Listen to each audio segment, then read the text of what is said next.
pero pipitasin ko pa rin yung Cornela. Pero makikita nyo mga tropa, dahil lang sa pag-aasim ko dito pare, para mapitas lang si YSS at nag-cooldown ng aking SS, ako na ang sinisi ni Balerino dahil napasunod siya dito at nadamay.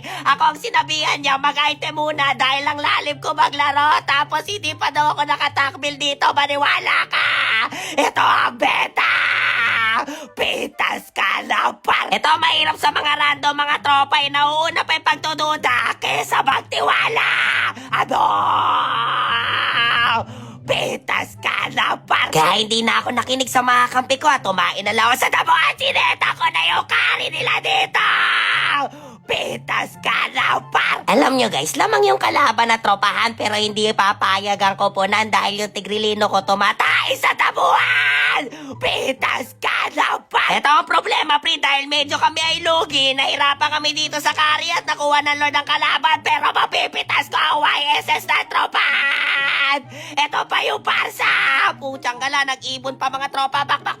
Bawal yan, masama nakikipag-away, lugi ko sa kalabaw. Paparinig na nga si Tigrilino na wala daw tropahan pero hindi niya alam, tumatay lang ako sa damuhan at pwede ko silang seta na biglaan. Pwede to!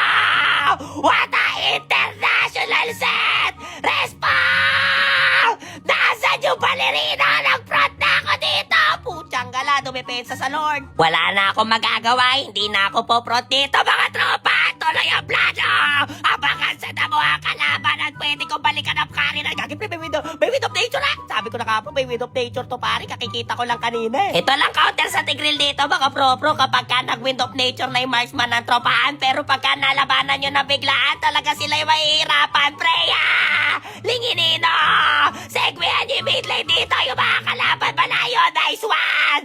Napusan tropahan! Ito na pagkakataon ko mga tropa, makabawi man lang sa aking mga kakampi nang hindi ako ang sinisisi, ay pwede ko ata segwayan at bigyan ng YSS na kalaban. Sige pare, kaya ko to YSS nila pare. Gagi pre, nandyan ay kalabaw pero aking sesegwayan na labanan at halika, lumapit ka YSS. Halika dito!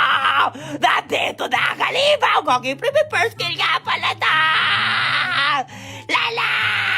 O, kita mo, nagsolo ka sa mid lane, Baler! Putya ka, lalalayo ng iyong kakampi. Kabubuhay lang namin dito, pare. Ba't nagsolo ka sa line? Hanep na yan. Tapos kami sinisi, pare, hanep na yan. Ang tagal daw namin mag-mid. Ako naman, pre, kalmado lang ako at hindi ko pinapansin yung mga ganyan kakampi dahil masisira ang laro mo dito, pare. Tara nga, pare, pwede ata natin tapusin dyan. Gagi boy, may inbi pa ako dito, pre. Yung parsa lang kailangan natin unahin dito, mga pro-pro. Tapos sa laban, lagi lang nakiklear yung mga minions sa tropahan. Pero pwede na natin lordan yan, pero hanapin kay Parsalino. Pero si YSS pwede na bigyan dito sa seta ko to, pa. Gagi, pre, walang tumaba. Yung parsa, tinabahan. Nice one! Gagi po, yung katina ng parsa. Pero ito na nga po, pre. Tuloy-tuloy ang laban na napakasangan tropahan. Pero nagwawala na si Prealino at sumeres mo na nga si Balerino.